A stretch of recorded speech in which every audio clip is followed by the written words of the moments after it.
I have made a list of few important questions from past year papers. So here is the first question. Consider a conductor of resistance R, length L, thickness D and resistivity rho. Now this conductor is cut into 4 equal parts. You have a conductor of length L, you cut it into 4 equal parts. What will be the resistivity of each part? Resistivity will remain same. Rho will remain same. Why? Because rho depends only on the nature of material. Depends upon the nature of material. Nature of material तो same ही है, आप cut कर रहे हो तो, and temperature also, जिस पे resistivity हम फाइंड कर रहे हैं, तो rho will not change. Rho does not depend upon L and A, length and area of the cross section. Now find the resistance if all these parts are connected in parallel and series. तो पहले देखो resistance of each part क्या change हो जाएगा. आप देखो, this is the wire, cut it into 4 equal parts. A and rho remain same. What is resistance? Rho L upon A. अब rho भी सेम है, A भी सेम है, तो मैं कह सकती हूँ resistance is directly proportional to length. तो अगर आपने उसको length को 1/4 कर दिया है तो resistance भी 1/4 हो जाएगा. Therefore the resistance of each part will be R/4. ठीक है, total resistance R था.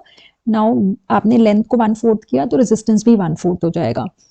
Now connect all these in parallel. If I connect all in parallel, तो ऐसा कुछ connection बनेगा. And what is the formula?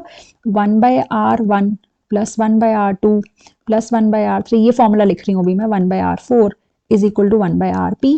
अब R1, R2, R3, R4 क्या है? R/4. So 1/R/4, 4 ऊपर आ गया. 4/R, 4/R plus 4/R. This is 1/RP. So 16/R is equal to 1/RP. Therefore RP is equal to R/16. ठीक है, अब इसको series में कनेक्ट कर दो. 4 resistors are connected in series. Each has resistance R/4. How do you find the net resistance? You add all. So RS is R/4 plus R/4 plus R/4 plus R/4. 4R/4 which is R. ठीक है, तो ये आपका हुआ second part. Now next is out of the combinations of resistors, just a second, out of the combinations of resistors mentioned above in the previous part, for a given voltage which combination will consume more power and why? अब देखिए, ऐसे question से बच्चों को अक्सर difficulty होती है. आप पावर का फॉर्मूला लिखो. पावर का फॉर्मूला क्या है? V इंटू आई भी है, V²/R भी है एंड I²R भी है, राइट? अब क्वेश्चन है आप कौन सा फॉर्मूला यूज करोगे. देखो, अब हम कहें अगर मैं यूज करती हूँ, this is very important concept, if I use this formula then I will say P is inversely proportional to R. और अगर मैं ये फॉर्मूला यूज करती हूँ तो इसके according P is directly proportional to R. तो कौन सा करेक्ट है? How do we decide? आपको देखना कौन सी चीज कांस्टेंट है, which quantity is constant here. If V is constant, you will say P is inversely proportional to R. And if I is constant, you will say P is directly proportional to R. Right? अब देखो, अब इसमें बोला है कि मैंने दोनों combinations में वोल्टेज को सेम रखा है. Voltage is same. ये वाला जो हमने सर्किट लिया था इसमें भी वोल्टेज V है, ठीक है. और अगर मैं इसको सीरीज में कनेक्ट कर दूं then also voltage is V. तो आपका इसका इक्विवेलेंट सर्किट अगर हम बनाएं तो इसमें ऐसा कुछ बन रहा है, R/16 V वोल्टेज, और इसके अंदर बन रहा है RSR equivalent. V is the voltage. Now V is same, so you will apply this logic here. You will say that P is equal to V² by R, and in both the cases V is same. Therefore P is inversely proportional to R. तो जिसमें हमें पूछा गया power consumption किसका greater होगा, right? Which will consume more power. तो power consumption उसका greater है जिसका रेजिस्टेंस लेस है, और रेजिस्टेंस लेस किस में है? Power parallel combination. So in parallel combination R is less, therefore power is more.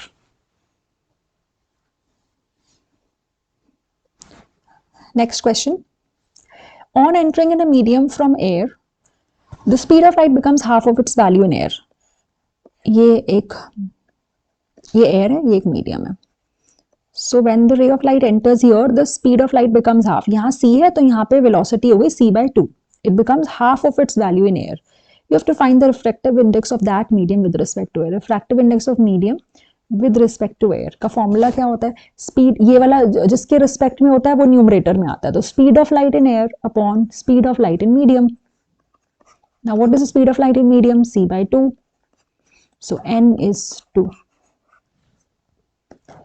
Next, the formula of 4 organic compounds are given below. Which of these is a saturated hydrocarbon? Saturated hydrocarbon, इसमें ये क्या है आपका? alkene. ये है alkane. Alkane 2 more than double. याद है hydrogen 2 more than double है, कार्बन 2 है तो 2 का डबल 4, 4 में 2 और ऐड कर दो 6. ये हमारा alkane. कौन सा? इथेन. सो सैचुरेटेड वाला कौन सा है? D. Identify the organic acid. Organic acid कौन सा है इसमें से? Ethanoic acid. This is the organic acid. And give it structural formula. कैसे लिखते हैं structural formula? CH3 C double bond OH. I hope you know carbon की 4 valency है तो 4 बॉन्ड्स ही बनने चाहिए. आप देखिए कार्बन शुड मेक 4 बॉन्ड्स. ये 1 2 3 4 4 हो गए. इस कार्बन के भी 1 2 3 4. ऑक्सीजन के 2 बॉन्ड्स होने चाहिए क्योंकि 2 वैलेंसी होती है, ये 2 बॉन्ड. एंड हाइड्रोजन का एक ही बॉन्ड होना चाहिए. Now which of the following compounds when heated at 443 kelvin in the presence of H2SO4 forms ethene. ये कौन सा रिएक्शन है? Dehydration reaction. वेरी इंपॉर्टेंट, कोई पेपर इस क्वेश्चन के बिना नहीं होता. It is very very important. This is dehydration reaction. और क्या होता था डिहाइड्रेशन रिएक्शन? डिहाइड्रेशन रिएक्शन में हम अल्कोहल को एल्कीन में कन्वर्ट करते थे. Double bond alkene plus water. ठीक है, तो वो कह रहा है कौन सा कंपाउंड इसमें से ऐसा है? वो है अल्कोहल C2H5OH. जब आप इसको कॉन्सेंट्रेटेड H2SO4 की प्रेजेंस में 443 पे हीट करोगे, this will become CH2 double bond CH2 ethene plus water. ठीक है, so your answer is which of the above compounds. आप सिर्फ लिखोगे अल्कोहल C2H5OH. C है आंसर आपका आएगा C. Now next is what is the role played by the concentrated H2SO4? Role क्या है इसका? This acts as dehydrating agent.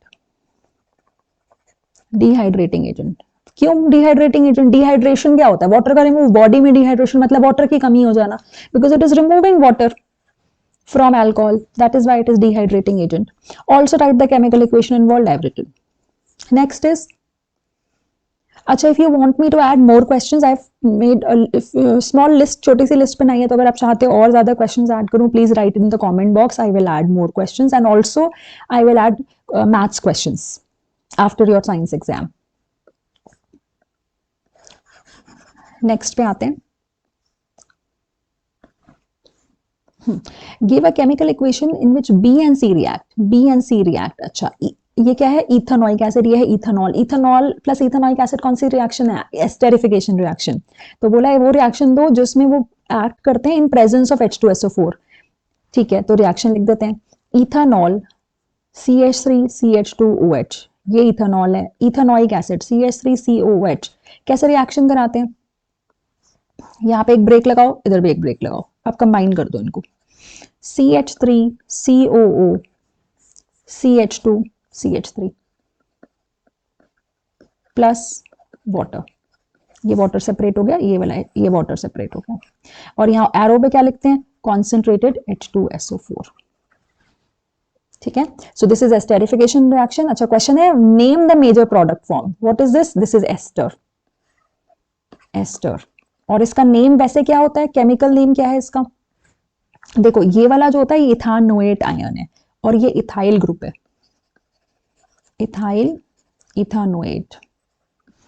ठीक है, this is the major product. ये मेजर प्रोडक्ट है. This is the major product formed. अच्छा, फिर बोला है mention one of its important use. What is its important use? It is used as flavouring. Sweet smelling है ना, तो flavouring agent में यूज होता है. फ्लेवरिंग एजेंट परफ्यूम्स में यूज होता है. Okay, next question.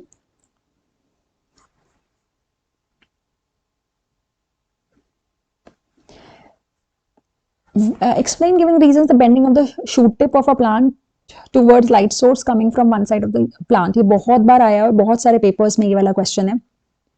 So which hormone plays the role here? Auxin hormone. तो आप देखिए, अगर आप बहुत अच्छे से लिख नहीं पाते तो आप डायग्रामेटिकली भी एक्सप्लेन कर सकते हैं. तो पहले आपको मैं एक्सप्लेन कर देती हूँ होता क्या है. When the light sun is overhead, तो the oxygen is distributed uniformly, पूरा डिस्ट्रीब्यूशन यूनिफॉर्म डिस्ट्रीब्यूशन हो जाता है, इवनली डिस्ट्रीब्यूट होता है। एंड ऑक्सीजन का काम क्या है? Cell elongation, growth, right, this is the function of oxygen. When sun comes from one side, एक साइड से जब आने लग रहा है, आपने विंडो के पास रख दिया और सन की लाइट सिर्फ एक ही साइड से आती है, तो जो ऑक्सीजन है ना वो हमेशा शेडी साइड में डिफ्यूज हो जाता है, जहां पे धूप नहीं आ रही है, so it diffuses here away from the light. अब इसका नाम सेल एलोंगेशन है, तो ये इलोंगेशन, अगर ये साइड की इलोंगेशन ज्यादा हो जाए और ये वाली कम हो जाए तो बेंड हो जाएगा। अभी जो है इलोंगेशन इक्वली हो रही है इस केस में, तो इसलिए इक्वल ग्रोथ है, ठीक है। But in this case the growth is only on the one side जहां पे लाइट नहीं आ रही थी, तो इसलिए बेंड हो गया। So this side grows faster and therefore the stem bends towards the light. तो ये आपका, मैंने आपको इसमें लिख के भी दे दिया, तो आप ये रीड कर सकते हो। Write to observations when lead nitrate is heated in a tube. Lead nitrate क्या होता है? PbNO3 whole twice. It is when it is heated, it gives lead oxide plus NO2 plus oxygen. Third part पहले कर रही हूँ। Right the balanced chemical equation, balance करते हैं इसको। अगर मैं यहाँ 2 लगा दूं तो Pb, यहाँ पे भी 2 लगाना पड़ेगा, Pb2 हो गया। अब आ जाते हैं ऑक्सीजन पे, 3 × 2 6, 6 × 2 12। तो यहाँ अगर हम 4 लगा दें, 4 × 2 8, ऑक्सीजन यहाँ हो गए, 2 यहाँ हो गए और 2 यहाँ हो गए, 8 9 10 11 12, ऑक्सीजन कंप्लीटेड। नाइट्रोजन देखो, ये N 2 × 2 4, यहाँ पे भी 4, सो this is balanced. Name the type of the reaction, this is decomposition, और कौन सा डिकम्पोजिशन है? ये हीट दे रहे हो, so thermal decomposition. Next is the heat produced at a point due to concentration of sunlight by a convex lens burns the paper. Explain why it happens. तो आपने सबसे पहले रे डायग्राम से बता दो, ठीक है। दो रे डायग्राम इज नॉट आस्क्ड, नहीं बनाओगे तो भी चलेगा अगर आपने क्लियर एक्सप्लेनेशन दिया है, नहीं तो there is no harm in drawing it. तो होता क्या है? पैरेलल रेस फॉल कर रही है सन से at the convex lens and the rays converge at a point called focus, right. तो आप क्या बोलोगे? The parallel beam of light, parallel beam of light falls on convex lens and converge at F, and maximum heat is concentrated. Maximum heat is concentrated at F, therefore it burns. ये आपका reason है। Now name the term in the context of the lens used given to the point at which the paper starts burning. Where paper starts burning? At the focus. So what is the term? Focus. Where does the bright spot, नहीं, what does the bright spot formed on the paper represent? Bright spot ये क्या बना है? ये real image of sun बनी है, real highly diminished image of sun. Next question, study the diagram. Okay, name the defect. दिख ही रहा है ये hypermetropia है, very important. Hypermetropia and myopia पे क्वेश्चंस आते हैं। Hypermetropia and stating the part of the I responsible for this condition. So which part of the I is responsible? Ciliary muscle लिखो या आई लेंस लिखो, दोनों ही responsible हैं। वो adjust नहीं कर पाए अपनी फोकल लेंथ को, तो दोनों आंसर्स हो गए, सीलियरी मसल्स और eye lens, they are responsible. Next, 2 causes of the defect. What are 2 causes? तो दिख ही रहा है, अगर ये आई बॉल यहां तक होती तो भी ठीक था, तो इसका मतलब आई बॉल शॉर्ट हो गई है, शॉर्ट आई बॉल। और क्या है हो सकता है? और ये है कि अगर हमारा लेंस ठीक होता, आई लेंस ठीक होता, तो ये कन्वर्जेंस थोड़ा पहले करा देता, है ना। अगर ये जस्ट सेकेंड, अगर आई लेंस ठीक होता तो ये कन्वर्जेंस यहां करा देता, यानी कि आई लेंस का कन्वर्जिंग पावर इंक्रीज हो गया या डिक्रीज हो गया? आई लेंस का कन्वर्जिंग पावर डिक्रीज हो गया है, वो दूर जाके कन्वर्ज कर रहा है। So the converging power of eye lens is decreased, ये इसका कॉज है। भाई जो जल्दी कन्वर्ज, पहले कन्वर्ज कर देता तो ठीक था, वो दूर जाके कन्वर्ज कर रहा है, इसलिए उसका कन्वर्जिंग पावर डिक्रीज हो गया है। नाउ अच्छा, ये भी लिख सकते थे converging power of eye lens is decreased, या ये कहते हो focal length of eye lens is increased, एक ही बात है क्योंकि इनवर्सली प्रोपोर्शनल होते हैं। Focal length of eye lens is increased, दोनों रीजंस होते हैं, लेकिन ये एक ही पॉइंट में आएगा। Short eye ball second point consider होगा। Now name the type of lens used to correct this defect. Which lens will you use? Convex lens use होगा। And state its role. अब ये अच्छा क्वेश्चन है जो अभी तक ज्यादा पेपर, मैंने किसी और पेपर में नहीं देखा, एक ही में देखा ये वाला question. State its role. Why have we used convex lens? ये लास्ट ईयर का पेपर है, 2024 के पेपर से मैंने पिक किया है इसे। State its role in this case, why have we used convex lens. देखो अभी हमने कॉज में क्या लिखा कि हाइपरमेट्रोपिया किस लिए हुआ है, क्योंकि converging power of eye lens decrease हो गई है, तो मुझे एक कन्वर्जिंग लेंस ही तो लगाना पड़ेगा ना, क्योंकि आई लेंस का कन्वर्जिंग पावर डिक्रीज हो गया, so I need to use a converging lens to increase the overall converging power. तो आप लिखेंगे to increase the overall converging power of eye lens। आप ये रिपीट करना चाहते हो तो रिपीट भी कर सकते हो कि since the eye lens converging power has decreased, so we use a converging lens again to increase the overall converging power। मतलब आप स्पेक्स लगाते हो, वो converging lens लगाते हो उसमें। Next, N acid X present in tamarind, कौन सा एसिड होता है? टैमरिंड एसिड, ओ सॉरी टार्टरिक एसिड, टैमरिंड कह रहे हैं, tartaric acid. When mixed with Y produces Z, तो आप टार्टरिक एसिड को किस में डालते हो? Baking soda, and Z is produced, so what is Z? Baking powder. Tartaric acid plus baking soda gives you baking powder. Right the chemical formula of Y। Y क्या है? Baking soda. क्या होता है इसका? NaHCO3।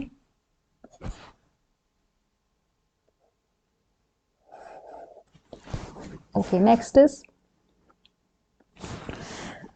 how is Y prepared। पहले इसका answer देते हैं। How is Y prepared? Y क्या है? Baking soda. कैसे प्रिपेयर करते हो? अमोनिया, NaCl, चार चीजें लेते हैं ना, CO2, वाटर, ये चार चीजें लेते हैं और इससे बनता है हमारा NaHCO3 plus NH4Cl।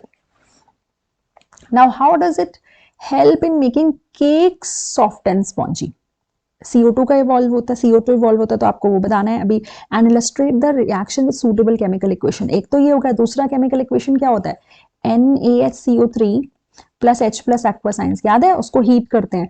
ये क्या है? Baking powder. ये बेकिंग सोडा हो गया, उसमें हमने टार्टरिक एसिड से जो H पॉजिटिव आयन आ रहा है, this is from acid, from tartaric acid. this gives you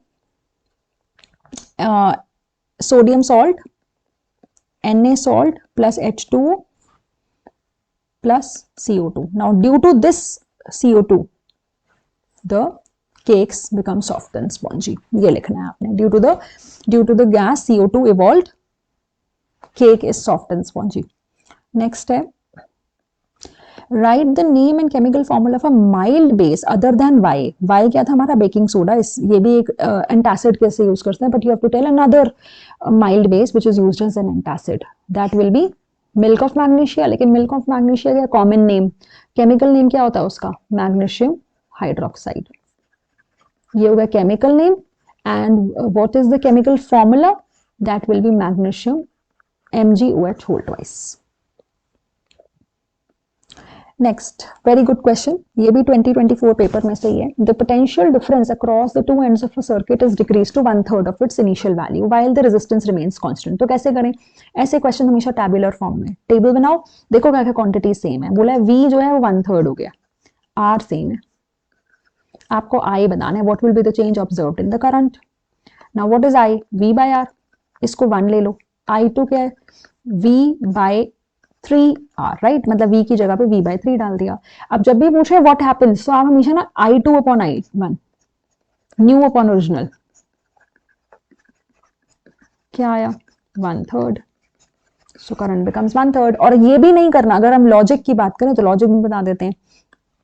देखिए वैसे तो ये वाला मेथड हमेशा वर्क करेगा। हमें पता है V is IR, ठीक है? बोला ये कांस्टेंट है,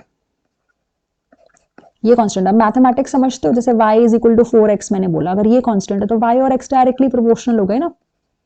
तो ऐसे ही r कांस्टेंट है तो मैं कह दूंगी if r is constant v is directly proportional to y। तो अगर v 1/3 है तो y भी 1/3 होगा। Okay, name and state the law which helps us to answer this question. Name में तो आएगा ओम्स लॉ, है ना? और स्टेटमेंट क्या लिखोगे? स्टेटमेंट देखो, स्टेटमेंट आप लिखोगे, अभी पहले मैं मैथमेटिकली बता दूं, लर्न नहीं होती डेफिनेशन, एटलीस्ट मैथमेटिकली लर्न करके लिख तो सकते हो। V is directly potential difference across, जैसे कोई भी एक रेजिस्टर है उसके अक्रॉस इन दोनों पॉइंट्स में, मतलब A एंड B दो पॉइंट्स हैं, इसके अक्रॉस जो भी V है, मतलब मैं वोल्ट मीटर लगा दूं अगर यहाँ, so it will give me potential difference across any two points. This potential difference across any resistor is directly proportional to the current flowing through it at a constant temperature. ठीक है, ये important है, ये mathematically definition नहीं आती, at least इतना लिखना सीखो पहले. Therefore we can say V by I is constant. अगर प्रोपोर्शनल है तो उनका जो रेशियो होगा वो हमेशा कांस्टेंट आएगा, and this ratio is given by resistance R. ये ओम्स लॉ है. अब वर्ड्स में लिखते हैं. Potential difference across any two points in a wire और a resistor लिख लो आप, in a resistor, across 2 points on a resistor, is directly proportional to current flowing through it at constant temperature. ये जरूरी है बताना, at constant temperature. फिर उसके बाद आप वही सेम थिंग्स ऊपर जो मैंने बताया वो आपको लिखना इंपॉर्टेंट है. This is the statement of the Ohm's law. Next question. When is the potential difference between 2 points said to be 1 volt? देखिए V क्या होता है, वर्क अपॉन चार्ज, तो ये 1 वोल्ट कब होगा, 1 जूल अपॉन 1 कूलम. अब इतना लिख के अपने मार्क्स तो सिक्योर कर सकते हो, कुछ और नहीं आता तो ये तो जरूर लिख देना. अब इसकी डेफिनेशन देखते हैं. होता क्या है वैसे, पोटेंशियल डिफरेंस क्या होता है, आपको A पॉइंट से B पॉइंट एक चार्ज को लेकर जाना है Q, और उसको ले जाने में आप कितना वर्क कर रहे हो, that work upon charge is potential difference, है ना, ये डेफिनेशन होती है. तो अब इसको कैसे डिफाइन करोगे, 1 वोल्ट वो पोटेंशियल डिफरेंस है, अगर मुझे 1 जूल ऑफ वर्क करना पड़ रहा है 1 कूलम ऑफ चार्ज को ले जाने में from one point two another. So if 1 joule of work is done in moving 1 coulomb of charge from one point two another, then potential difference is 1 volt between those 2 points, जिस जहां से आप लेकर गए हो चार्ज, those 2 points.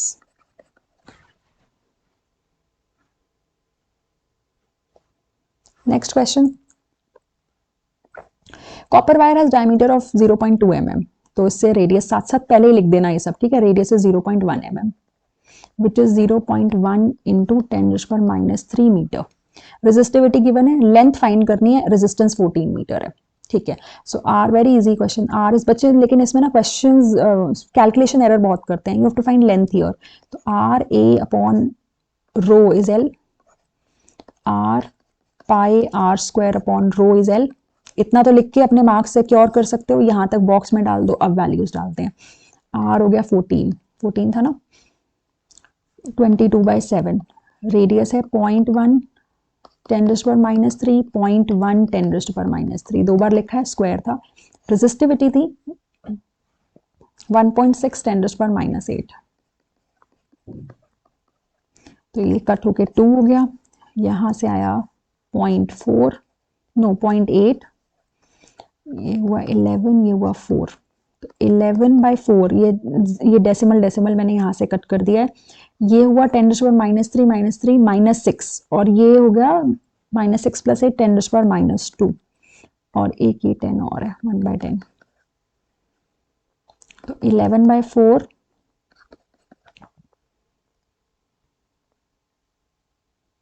मेरा कोई calculation है, आई थिंक ये एक बार आप चेक कर लेना. 27.5 मीटर आ रहा था आंसर मेरे ख्याल से. Please check your answer. Calculation error कुछ कर दिया है मैंने यहाँ पे. स्क्रीन पे लिखते हुए कुछ ना कुछ एरर हो जाता है, नोटबुक में नहीं होता है ऐसे एरर्स. अच्छा चलिए नेक्स्ट पे आते हैं. A ray of light is incident on a concave mirror parallel to its principal axis. Concave mirror draw करते हैं parallel to its principal axis. If this ray after reflection from mirror passes through principal axis from a point at distance and from the pole of the mirror. Okay. After reflection वो किसी एक point पे meet कर रही है, जो वो point 10 centimetre है from the pole. ये 10 सेंटीमीटर है, तो ये क्या है, फोकल लेंथ है ना. तो फोकस पे तो मीट करते हैं, therefore the focal length is 10 centimetre. What is radius of curvature? 20 centimetre. ये लास्ट ईयर के पेपर में आया है, देखो ऐसा question. An object is placed at a distance 10 centimeter from pole. So this is u minus 10 centimeter. Focal length, convex की focal length positive होती है, f is +15. तो आप मिरर फॉर्मूला लगा लो, 1/v 1/f minus 1/u 1/15 minus minus 1/10, तो plus 1/10 हो गया, ये हो जाएगा आपका 32 + 3 5/30 1/6, सो v इज +6। अच्छा यहां मत लीव किया करो, इसको लिखो 6 सेंटीमीटर प्लस मतलब बिहाइंड द मिरर ना, सो 6 centimetre behind the mirror. Next question, a mirror forms a virtual erect diminished image। virtual erect diminished किसमें फॉर्म हो सकती है? virtual erect diminished is formed only in convex mirror, तभी तो हम इसको रियर व्यू मिरर्स में यूज करते हैं। ड्रॉ रे डायग्राम, तो रे डायग्राम कॉन्वेक्स मिरर का बना देना, जो सेकंड केस है, दो ही केसेस है तो आप वो वाला बना देना। Parallel ray, it will converge from focus, and दूसरा बना देना सेंटर ऑफ कर्वेचर वाला। प्लीज ये आप बना लेना, I have not drawn it nicely. Okay so if you want me to add more questions please write in the comment box. Maths का मैं डेफिनेटली डालने वाली हूँ। साइंस के अगर आप चाहते हो और डालना तो प्लीज मुझे मैसेज कीजिए कमेंट बॉक्स में। Thank you.